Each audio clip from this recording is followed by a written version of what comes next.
오늘 우리에게 주신 하나님의 말씀 보도록 하겠습니다. 오늘 우리에게 주신 하나님의 말씀은 마태복음 9장 9절에서 13절까지 말씀입니다.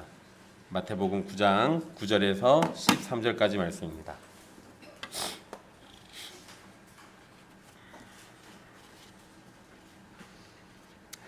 귀하신 하나님의 말씀 받들어서 읽도록 하겠습니다.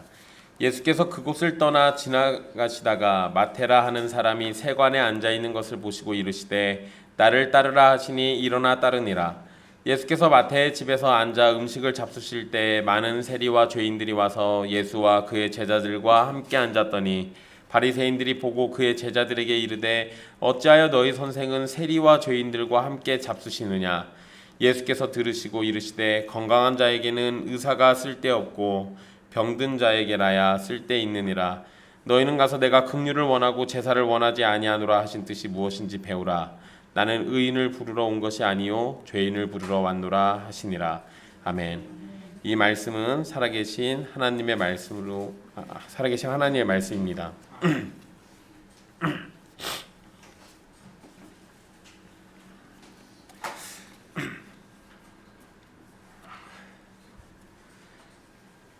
제가 원래 여름철에 에어컨을 틀고 안 자는데 황혜성 씨와 김혜진 씨 때문에 24시간 에어컨을 돌렸더니 제가 죽을 맛입니다. 제가 좀 훌쩍거려도 이해해 주세요. 지난 시간 우리 중풍병자를 고치면서 죄를 사하시는 권세를 보이신 예수님을 살펴봤습니다. 예수님께서 바다와 바다도 순종시키시고 귀신도 명령하셔서 순종하도록 만드시는 분이심을 그러한 말씀들을 통해서 하나님의 권세와 동등한 하나님의 권세와 동등한 권세를 가지신 분이심을 이미 보여주셨습니다. 그리고 중풍병자를 고치시면서 직접 말씀으로도 죄를 사하시는 권세가 있으시다라는 것을 보여주셨어요. 하지만 사람들은 그런 예수님을 보고도 그분이 어떤 분이신지를 알지 못했습니다. 여러분은 말씀을 통해서 예수님이 어떤 분이신지 분명하게 깨닫게 되시기를 바랍니다. 예수님은 분명 하나님이시고 약속된 구원자이십니다. 그냥 하나님께 보냄을 받은 능력 많은 사람들 중에 하나인 것이 아니라 우리의 왕이시고 우리의 하나님이시고 우리의 구원자 되시는 분입니다. 그리고 여러분들의 구원자이시다라는 사실이 여러분들의 삶에 큰 위로가 되기를 간절히 바랍니다. 오늘 말씀은 예수님께서 가버나움을 떠나 다른 곳으로 이동하시는 중간에 일어난 사건입니다. 특별히 마태라는 사람을 제자로 부르신 사건이 기록되어 있습니다. 마태복음에서 우리 이전에 제자들을 불렀던 장면들이 있죠.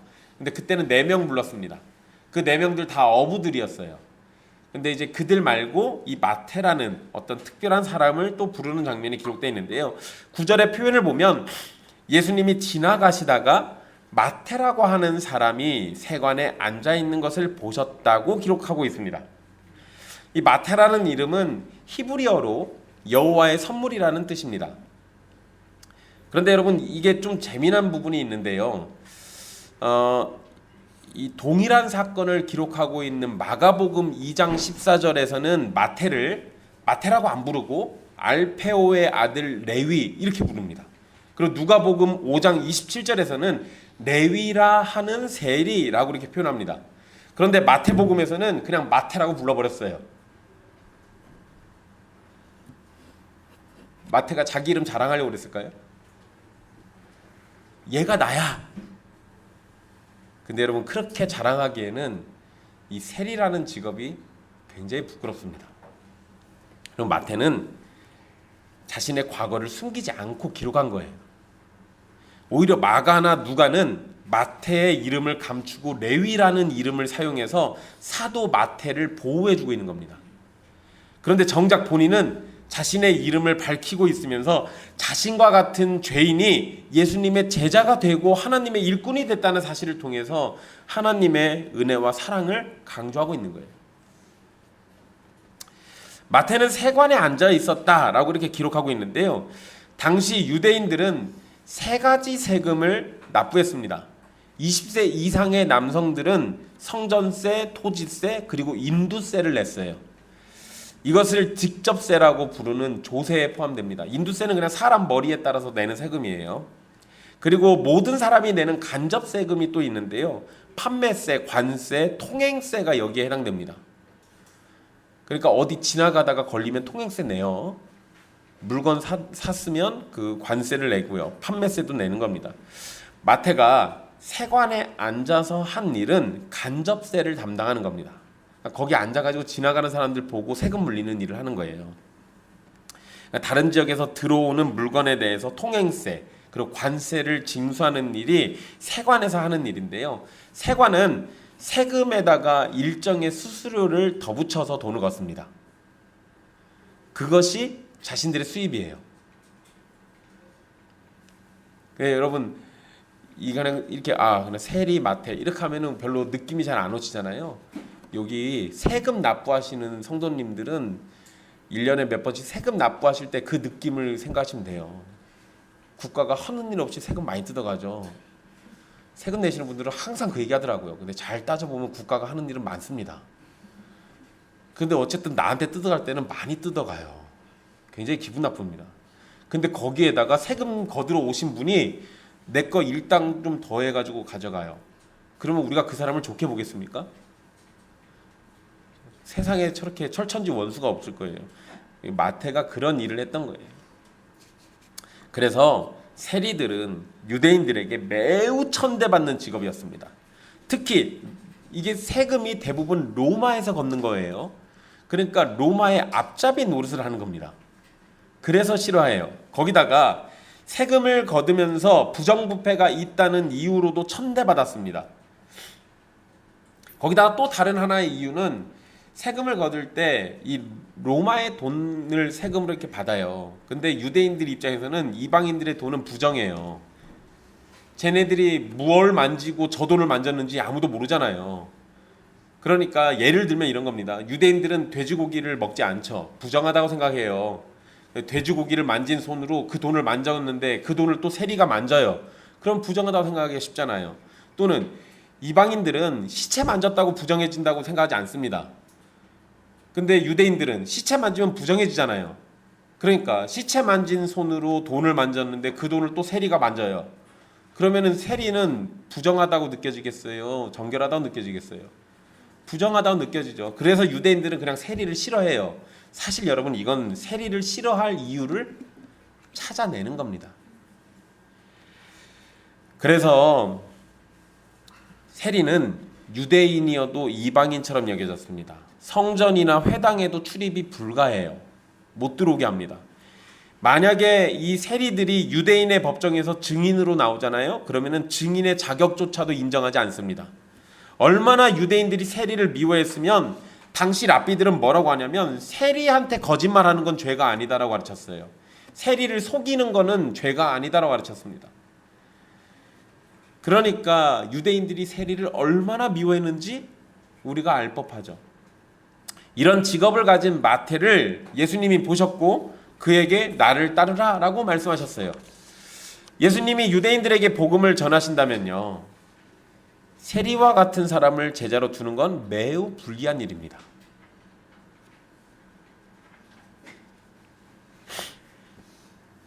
하지만 예수님은 그런 것과 상관없다는 듯 마태에게 자신을 따르라고 명령하셨어요. 예수님이 따르라고 하신 표현은 잠깐 따르다가 돌아가라는 의미가 아니에요. 평생을 예수님의 제자로 따르라는 명령이었고 마태는 그에 대해서 즉각적 순종을 합니다. 마태는 예수님의 말씀을 듣고 즉시 일어나 따랐습니다. 누가복음 5장 28절에서는 마태가 모든 것을 버리고 예수님을 따랐다라고 기록하고 있어요. 여기서 모든 건 뭐가 되겠습니까? 세리라는 직업이에요. 세리라는 직업.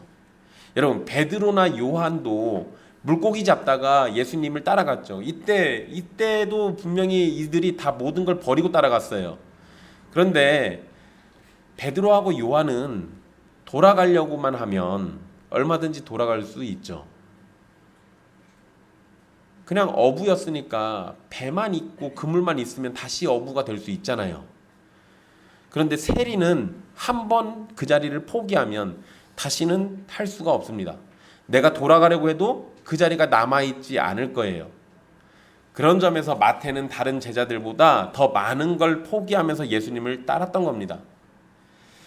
예수님께서 마태의 집에서 음식을 드시는 상황을 기록하고 있는데요. 누가복음에서는 마태가 예수님을 위해서 자기 집에서 큰 잔치를 열었다라고 이렇게 기록하고 있습니다. 그러니까 이런 기록으로 놓고 보면 마태가 잔치를 열 정도로 기쁨이 가득했고 또 마태의 집이 크고 부유했다는 것도 알 수 있습니다. 근데 여러분, 마태가 왜 부자였을까요? 마태가 내가 알기로 세금. 그치, 세금을 많이, 그러니까 원래 세관이었으니까 돈 많이 벌었겠죠. 그러니까 여러분 이렇게 놓고 보면요, 마태가 이때 잔치한다고 쓴 돈은 깨끗한 돈이라고 볼 수 있겠어요? 부정한 돈이라고 볼 수 있겠어요? 부정한 돈이라고 생각할 수 있죠. 근데 사실 성경은 그거에 대해서 별로 관심을 두지 않습니다. 우리나 되니까 쓰잘데기 없이 그런 데 관심을 두는 거예요. 우리는 야, 그 돈이 더러운데 그걸로 잔치를 열면 되겠어? 이런 거 생각하죠. 아니요. 예수님은 그리고 성경을 기록한 사도들은 그 기쁨이 너무 크니까 이전에 했던 그 행위들은 다 그리스도 안에서 생각하지 않는 거예요. 그리스도 안에서 새롭게 된 그때부터만 이해를 합니다. 그러니까 여러분들도 예수님 믿기 전에 하셨던 일들 때문에 너무 주눅들거나 아니면 누군가를 손가락질하거나 이러실 필요는 없어요. 과거는 과거대로, 우리는 그리스도 예수 안에서 새로운 피조물이니까 새로운 피조물인 우리만 바라보면 됩니다. 여러분, 이 당시 가족 이외의 사람들과 함께 식사하는 거는 좀 특별한 의미가 있는 겁니다. 그러니까 공동체를 강화하거나 또는 사회적 지위를 결정하는 아주 중요한 행사예요. 예수님이 마태와 함께 식사한다는 것은 예수님이 마태를 같은 공동체나 또는 동맹 정도의 관계로 이해하신다라는 거예요. 그러니까 마태의 집에서 예수님이 함께 식사하신 거는 이제 마태는 예수님의 사람이다, 또는 마태에게 예수님이 마태의 사람이다, 이런 식의 느낌이 나는 거예요. 그런데 여러분, 마태의 집에는 예수님만 초대됐던 것이 아닙니다. 성경을 보니까 많은 세리와 죄인들이 와서 예수와 그의 제자들과 함께 앉았다라고 기록하고 있어요. 여기에서 세리는 마태와 같은 직장 동료들이겠죠. 그리고 죄인들은 어떤 사람들을 가리키는지는 정확하지 않습니다. 그런데 아마도 죄인들이 세리들을 가리킬 가능성이 있습니다. 그러니까 이것은 세리가 죄인이라는 사실을 강조하기 위해서 마태가 의도적으로 이렇게 기록했을 가능성이 있어요. 만약에 그런 의미가 아니라고 한다면 그냥 당시의 죄인이라는 단어는 세리와 같은 사람들을 포함해서 부도덕한 사람들, 이단자들, 이방인들, 이런 사람들을 가리킬 때 쓰는 표현이에요. 그러면 마태가 잔치를 열었을 때 그 자리에 초대된 사람들은 세리이거나 부도덕하고 이단이거나 언약의 자녀가 아닌 자들이 모여 있다는 겁니다. 유대인들 입장에서 보면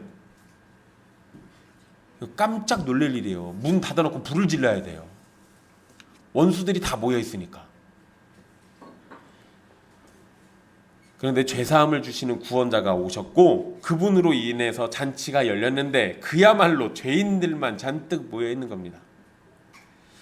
마태가 세리였기 때문에 다른 친구들이 없었던 것은 당연한 일일 겁니다.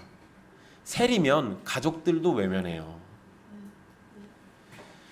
그러는 와중에 사람들에게 손가락질 당하는 세리와 죄인들이 잔치에 초대된 것은 당연하면서도 놀라운 일이었을 겁니다.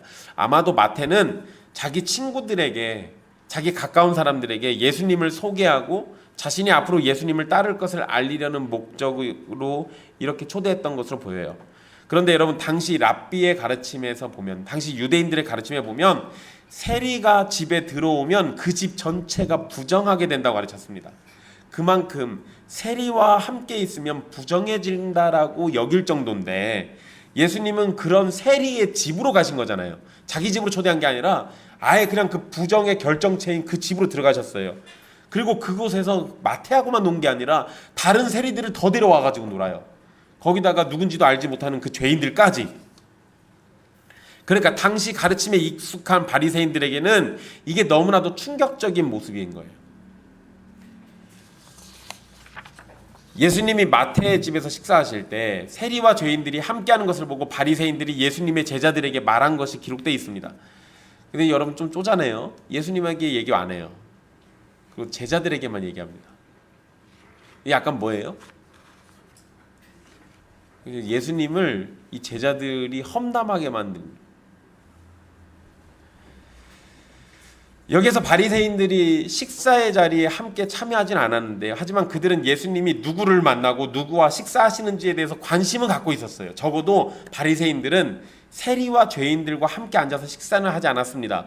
그들에게 그러한 사람들과 식사하는 것은 수치스러운 일이었으니까요. 그래서 바리새인들은 죄인들과 함께 음식을 먹는 것에 대해서 예수님의 제자들에게 질문을 한 겁니다. 그들이 생각할 때 죄인들과 식사하는 것은 그 자체로 부정한 일이기 때문에 그래요.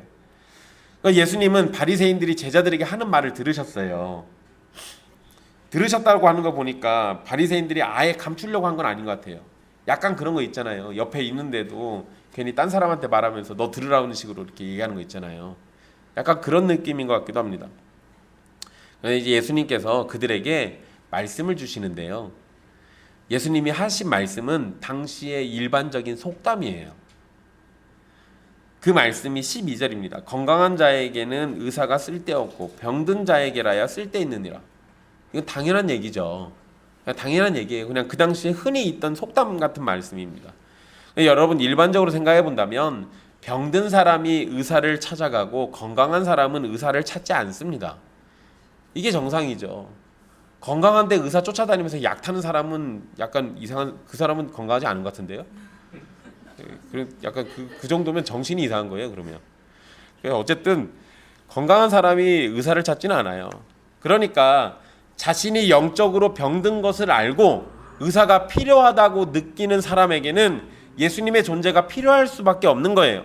그래서 예수님은 당시 속담을 인용하면서 자신을 의사에 비유하며 말씀하신 겁니다. 병든 자에게 의사이신 예수님이 필요하고 건강한 사람에게는 필요하지 않아요. 바리새인처럼 자신들이 건강하다고 생각하는 사람에게 예수님은 필요하지 않다고 생각될 겁니다. 하지만 그들이 진정으로 자신의 상태를 안다면 누구나 예수님을 찾을 겁니다. 예수님은 바리새인들에게 가서 배워라 라고 얘기하세요. 그게 그 13절에 나와 있는데요. 우리 성경에 보면은 배우라라는 말은 중간에 나옵니다. 바리새인들에게 가서 배워라. 여기에서 가서 배우라라는 이 표현은요, 이 율법을 공부하라는 의미의 랍비식 표현이에요. 그러니까 이 말이 나오면 선생이 제자에게 너 가서 배워라고 이렇게 요청하는 아니면 명령하는 듯한 그런 표현인 겁니다. 예수님이 바리새인들에게 가서 배우라라고 말씀하신 것은 바리새인들이 성경에 대해서 아직도 모르고 무지하니까 가서 배우라고 이렇게 얘기하신 거예요. 자신들은 나름대로 성경의 전문가라고 생각하고 있지만 하나님의 말씀을 온전히 이해하지 못하고 과거에 이스라엘의 조상들이 저질렀던 잘못을 반복하고 있는 겁니다. 하지만 자신들이 잘못하고 있다는 사실조차 알지 못하는 것이 바리새인들의 지금의 모습이에요. 그래서 예수님이 가서 배우라라고 얘기하신 겁니다. 예수님이 가서 배우라라고 하시면서 하신 말씀이 뭐였냐면 호세아 6장 6절 말씀을 인용하셨어요. 내가 긍휼을 원하고 제사를 원하지 아니하노라. 이 말씀의 뜻이 무엇인지 가서 배우라고 얘기하셨습니다. 여러분 호세아의 말씀은요, 하나님을 배신하고 불순종한 이스라엘이 율법을 따라서 제사는 하지만 율법의 본래 의미는 잊어버리고 알지 못하는 것을 지적하신 겁니다. 예수님은 제자들에게 질문했고 바리새인들이 호세아의 말씀에서 가르치고 있는 이스라엘의 엉터리 신앙과 똑같은 상태임을 말씀하신 거예요.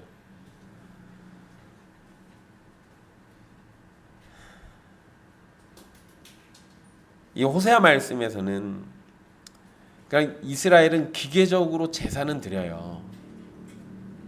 그러니까 우리로 치면 기계적으로 예배는 드립니다. 그런데 하나님의 말씀에는 귀를 닫아요. 하나님이 원하시는 삶에는 관심이 없어요. 기계적으로 예배 드렸고 기계적으로 헌금했으니까 내 할 건 다 했다라는 식으로 생각하는 거예요. 굉장히 위험한 생각입니다. 12절에서 건강한 자에게는 의사가 필요 없고 병든 자에게 필요하다고 말씀하셨을 때 바리새인들은 자신들이 건강한 자라고 생각했을 겁니다. 그 얘기 딱 듣는 순간에도 그랬을 거예요. 그래, 나는 건강하니까 의사가 필요 없지. 하지만 예수님은 곧장 호세아 말씀을 인용해서 책망하시면서 바리새인들이 건강하지 않다는 걸 알려주신 거예요. 바리새인들은 율법의 전문가입니다. 하지만 그들은 율법을 자신들의 생각을 따라서 더 철저하게 만들었지만 정작 율법이 가르치고 있는 하나님의 사랑과 이웃사랑의 정신은 잃어버린 거예요. 이게 문제입니다. 이게 문제예요. 율법의 조항은 철저하지만 그 안에 자비가 없었던 겁니다. 만약 그들에게 자비의 마음이 있었다면 그들은 예수님이 죄인들과 함께 식사하는 것을 이상하게 여기기보다 그들과 함께하면서 하나님의 자비를 이야기했을 겁니다. 하지만 그들에게는, 이 바리새인들에게는 비난과 비판만 있었을 뿐이지 자비의 마음이라는 건 없었어요. 물론 이 죄인들, 세리들에 대해서 그들의 죄를 이야기해주고 하나님의 거룩하심을 이야기해야 합니다. 그리고 거기에 하나님께서 회개하는 것을 기뻐하신다라는 이야기도 하면서 하나님의 자비하심을 말하는 것이 성경의 가르침에 합당한 겁니다. 성경에 책망의 내용이 있으니까 책망만 잔뜩 늘어나 버리면 그 말씀을 듣는 성도들이 얼마나 힘들겠어요. 근데 성경에는 책망만 있지 않거든요. 책망 뒤에는 항상 하나님의 자비가 있어요. 그러니까 책망하고 징계하고 정죄하는 게 성경의 가르침이 아니에요. 그렇게 해서 우리의 죄가 드러났을 때 하나님의 자비를 구하는 것이 성경의 주된 원리예요. 그런데 바리새인들은 책망하는 거에만 집착한 겁니다. 그러니까 문제가 됐던 거예요. 예수님은 12절의 말씀에 대한 바른 해석으로 인도해 주십니다. 당시에 속담을 이해하지 못할 사람은 없었을 거예요. 하지만 그것이 예수님의 사역과 연관된다는 점을 알지 못할 수도 있습니다. 그래서 예수님이 이렇게 말씀하신 거예요. 나는 의인을 부르러 온 것이 아니요 죄인을 부르러 왔노라. 이게 12절과 연결되면 뭔 소리예요? 의인에게는 구원자가 필요 없어. 하지만 죄인에게는 구원자가 필요해. 나는 의인을 부르러 온 것이 아니라 죄인을 부르러 온 구원자야. 그러니까 당연히 구원자이신 예수님이 죄인들과 앉아 있는 건 이상할 일이 아닌 거예요. 예수님은 자신이 의인이라고 생각하는 사람들을 위해서 오신 것이 아닙니다. 그들은 자신들의 의로움으로 하나님 앞에서 심판받으면 돼요. 내가 의인이라고 생각하는 사람들은 그냥 자기가 생각하는 그 의로움으로 심판받으면 됩니다. 그런데 자신을 의인이라고 생각하는 사람은 그 착각 속에서 결국 영원한 심판을 받게 될 겁니다. 하지만 자신이 죄인임을 아는 자들은 예수님이 그런 자들을 부르러 오신 거예요. 그렇다 해서 예수님이 바리새인들을 전혀 구원하지 않으신다는 말씀은 아닙니다. 예수님이 그들을 향해서 12절 13절 말씀을 주신 이유가 뭐겠어요? 바리새인들도 자신들이 병든 자고 자신들이 죄인이라는 걸 깨달으라고 이런 말씀 주신 거예요. 그러니까 예수님은 책망하시는 와중에도 바리새인들을 향해서 구원의 말씀을 주신 겁니다. 만약에 바리새인들이 예수님의 말씀을 이해한다면 자신도 죄인이고 구원자가 필요하다는 사실을 받아들이게 됐을 겁니다. 죄인을 부르러 오신 구원자가 눈앞에 있습니다. 그분 앞에서 자신이 의인이라고 주장하는 사람은 구원자이신 그분을 원하지 않거나 필요하지 않고 믿지도 않을 겁니다. 그래서 예수님은 과연 너희가 의인이 맞느냐라고 생각하도록 질문하시는 겁니다. 그들이 스스로 죄인이라는 사실을 깨닫게 된다면 예수님을 원하게 될 거고, 예수님과 함께 있는 죄인들을 비난하기보다 자신도 그들과 다르지 않다는 사실을 인정하고 받아들이게 될 겁니다. 예수님이 베드로와 요한과 같은 어부들을 물고기가 아닌 사람을 낚는 어부가 되도록 제자로 부르신 것은 크게 이상하지 않습니다.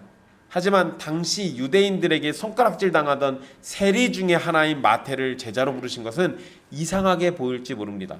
하지만 예수님이 세리인 마태를 부르신 사건을 통해서 우리는 복음이 착한 사람을 위한 것이 아니고 훌륭한 사람만을 위한 것도 아니라 모든 죄인을 위한 것이라는 것을 알게 됩니다. 멸시받던 세리도 손가락질 당하던 죄인들도 구원에서 무조건 제외되는 것이 아닙니다. 오히려 예수님은 그러한 죄인들을 만나셔서 그들의 삶을 변화시키시고 그들의 영혼과 육신의 변화를 일으키십니다. 죄인들에게 가장 필요한 구원의 모든 조건을 예수님이 완성해 주시고 죄인들도 구원받을 수 있다는 진리의 말씀을 실현해 주십니다. 복음은 사람을 가리지 않습니다. 복음에는 차별이 없고 특혜도 없습니다. 오직 믿는 죄인에게 하나님의 자비가 있고 믿지 않는 죄인에게 하나님의 심판이 있을 뿐입니다. 마태복음 8장에서 나병 환자, 이방인의 하인, 여자, 귀신 들린 이방인 이렇게 치료하시는 예수님을 우리가 살펴봤습니다. 예수님은 구원을 베푸시는 데 있어서 차별이 없었어요. 그리고 예수님이 가장 가깝게 지내던 제자를 부르시는 장면에서도 다시금 차별 없이 사랑을 주시는 분이심을 알려주십니다. 이렇게 차별이 없으신 예수님의 모습과 세리와 죄인들과 함께 식사 나누는 장면이 오늘날 교회에게는 어떻게 받아들여질까? 이걸 한번 생각해 보시죠. 예수님은 약한 자들을 외면하지 않으셨습니다. 오히려 도움이 필요한 사람들을 찾고 그들을 만나셨고 그들을 도우셨어요. 오늘날 많은 교회도 이런 약자들을 외면하지 않는 것은 분명한 사실입니다. 하지만 많은 교회에서 찾아보기 어려운 것이 하나 있는데요. 죄인들에게 사랑을 베푸는 모습이에요. 이거는 참 찾아보기가 힘듭니다. 예수님은 분명 약한 자들만을 살피신 것이 아니에요. 많은 세리와 죄인들도 예수님이 살핀 사람들 중에 있었습니다. 예수님의 이러한 모습은 예수님의 몸된 교회에서도 있어야 할 마땅한 모습이라는 겁니다. 우리도 모두 죄인이라는 사실을 부인하는 것은 아니지만 교회에 범죄자가 찾아오는 것을 불편해하거나 거부하는 모습이 얼마든지 나타날 수 있습니다. 그리고 실제로 그러기도 해요. 어떤 범죄자는 자신이 죄인이기 때문에 교회에 나갈 수 없다고 생각하기도 합니다. 또 많은 교인도 범죄자가 교회에 오는 것을 불편해합니다. 하지만 죄인을 부르러 오신 예수님을 생각한다면 교회는 범죄자에게도 문을 열고 마음을 열고 그들에게 복음을 들려주고 구원의 은혜로 초대해야 합니다. 우리 착한 사람만 전도하는 게 아니에요. 착한 사람이든 나쁜 사람이든 그들이 죄인이니까 전도하는 겁니다. 어쩌면 범죄자를 교회에 데려오게 되면 교회 안에 문제가 생기고 어려움이 생길 수도 있습니다. 교회 안에 아픔이 생기고 사건이 벌어질지도 몰라요. 범죄자로 인해서 교회 안에 심각한 범죄가 일어나면 교회가 산산조각 날 수도 있습니다. 하지만 이런 두려움 때문에 교회가 범죄자에게 문을 닫는다면 우리는 바리새인을 위한 교회가 될지도 모른다는 사실을 두렵게 생각해야 합니다. 바리새인들은 율법의 조항은 지킬지 몰라도 율법의 정신은 외면했어요. 하나님의 말씀을 따르기는 해도 하나님이 원하시는 자비는 모른 척했습니다. 하나님 앞에 순종의 모습은 보일지 몰라도 순종의 마음은 하나님 앞에 보이지 않았습니다. 우리도 바리새인과 같은 교회가 될지 몰라요. 세상으로부터 훌륭하고 모범적인 교회라는 소리는 들을지 몰라도 우리 안에 자비와 사랑이 없다면 우리는 겉만 보기 좋은 가짜 교회가 될 겁니다. 바리새인과 같은 교회와 성도가 되지 않기 위해서 우리는 우리를 부르신 예수님과 그분의 사랑을 다시금 생각할 필요가 있습니다. 우리를 부르실 때, 예수님이 우리를 부르실 때 우리가 의인이어서 부른 것이 아닙니다. 우리는 마태처럼 죄인이었고 우리에게는 의인이 필요하고 구원자가 필요할 때 구원자이신 예수님이 우리를 부르셨어요. 우리에게 어떤 자격이 있었기 때문에 부르신 것이 아니라 자격이 없는 우리를 부르셔서 사랑을 주시고 구원을 주셔서 하나님의 자녀라는 자격을 만들어 주셨습니다.